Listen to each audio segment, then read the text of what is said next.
So here we have vector triple product. So we have three vector triple product: I crossed a vector cross I cap plus j vector cross a vector cross j cap plus k vector cross a vector cross k cap, and we have to show that the sum is equals to 2 times the vector a. So since this is a vector triple product, so here we are going to use the identity that if we have a vector a crossed with b cross c, so this will be equals to, so here we use the backcap method. Backcap method, it's a simple mnemonic to remember. So the vector b that's multiplied to a dot c minus vector c multiplied to a vector dotted with b vector. So since it has the form back cap, so this is how we can easily remember. This is how it extends to. Now let's use this. So we will begin with this first vector. So we have I cap crossed with a vector cross I cap. All we have to do is we have to compare with a cross b cross c. So here I cap is represented by vector a vector is represented by vector b, and I cap, this particular I cap is represented by the vector c. So since order is extremely important here, so this will be, so we have back, so this will be the vector a. So because if we compare vector b, so in place of b we have the vector a.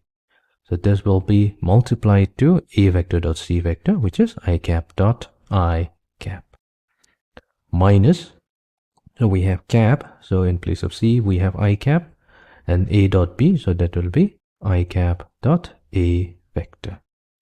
Now since I cap dot I cap, that is the unit vector, the scalar dot product between two unit vectors I cap and I cap, that will be 1, so we'll be left with a vector minus I cap. Now I cap dot a vector, so that means what we're doing, we're taking the vector a and dotting it with the I cap, which is the unit vector along the x direction. So this gives us the component of vector a in the x direction, or we can say the x component of vector a. So this will be replaced with ax. So let's call it number 1. Then we come to the second vector triple product. So we have j vector j cap crossed with a vector cross j cap.